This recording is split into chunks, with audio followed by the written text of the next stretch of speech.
परिषदेमध्ये होती आणि ती वेळ आणि ही वेळ एकच असल्यामुळं मी मान्य राज्यमंत्र्यांना विनंती केली होती की आपण खालच्या सभागृहामध्ये उत्तर द्या, वरच्या सभागृहामध्ये गृहनिर्माणचा प्रभारी मंत्री म्हणून त्या लक्षवेधीला मला उत्तर द्यायचं होतं। उत्तर टाळायचं किंवा मी द्यायचं नाही आणि माननीय राज्यमंत्री महोदयांना मुद्दाम द्यायला लावायचा असा उद्देश नाही। माननीय राज्यमंत्री महोदयांनी ब्रीफिंग घेतलेलं आहे, मी ब्रीफिंग घेतलेलं आहे। राहता राहिला प्रश्न कोकणातल्या पर्यटन विकासाचा। 2च महिन्यापूर्वी मत्स्य व्यवसाय विभागाचे मंत्री आणि बंदरे विकास विभागाचे मंत्री माननीय नितेश राणे साहेब आणि मी अशी एक संयुक्त बैठक कोस्टल एरियामध्ये कशा पद्धतीने आपल्याला टुरिझम डेव्हलपमेंट करता येईल याची एक प्राथमिक बैठक आमची झालेली आहे।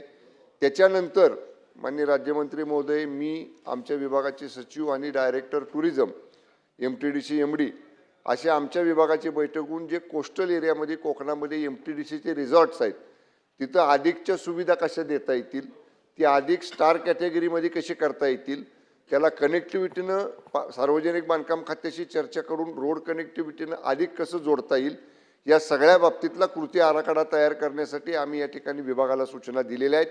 त्यामुळे मी सन्माननीय सदस्य भास्कर जाधव साहेबांनी एवढंच सांगतो, मत्स्य व्यवसाय विभागाबरोबर आणि बंदरे विकास विभागाबरोबर जे काम जॉईंटली करायचे तो भाग एक असेल आणि आमच्या स्वतःच्या ज्या प्रॉपर्टीज आहेत MTDCची रिसॉर्ट ज्या ज्या ठिकाणी आहेत ते स्टार कॅटेगरीमध्ये अपग्रेड करणं।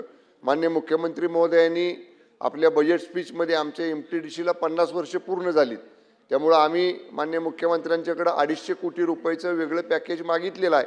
त्यातले जेवढं काही निधी आम्हाला उपलब्ध यावर्षी होईल त्यातनं विशेषतः कोस्टल किनाऱ्यावरची किंवा कोकणातल्या समुद्र किनाऱ्यावरची रिसॉर्ट्स आमची ही अपग्रेड करून त्याला स्टार कॅटेगरीमध्ये आणण्याचं आणि त्याला कनेक्टिव्हिटी देण्याचं ही 2 महत्त्वाची कामं कोकणातल्या पर्यटनासाठी प्रस्तावित आपण केलेली आहेत। मंत्री महोदय,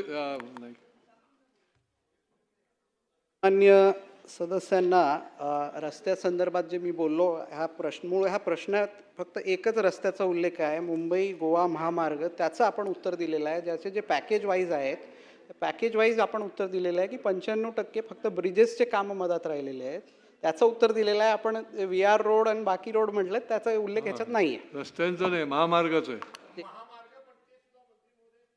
तुम्हाला त्रास देत नाही पण 95% वगैरे काही बोलू नका।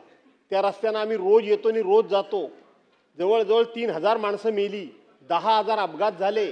तो रस्ता म्हणजे काय आहे, त्या रस्त्याची खूप चर्चा होते। आहे तो रस्ता फक्त रोड वाइंडिंग आहे, नवीन रस्ता नाही करायचा आहे। नवीन फक्त 3च गोष्टी करायच्या आहेत, एक कशेडी घाटातला टनेल, एक इंदापूरचा बायपास, एक माणगावचा बायपास आणि एक वडखळचा बायपास। त्यापैकी वडखळचा फक्त बायपास झाला, टनेल झाला, 2 बायपास अजून झालेले नाहीत आणि रस्त्यावरचं काम सुद्धा आता खूप मोठ्या प्रमाणामध्ये शिल्लक आहे। पण तुम्ही किमान 95% सांगणारे अधिकारी कोण आहेत त्यांना एकदा बोलवा आणि जरा मला बोलवा बघू त्यांच्या समोर, मग आपली एक बैठक होऊन जाऊ दे। बैठक घ्या अध्यक्ष महोदय। सन्मान्य सदस्य जे म्हणतात त्याला आपण सत्य आहे असं गृहीत मानून त्याची बैठक लावण्यात येईल। चला आता कोण, पंकजाताईंचा मी पर्यावरण या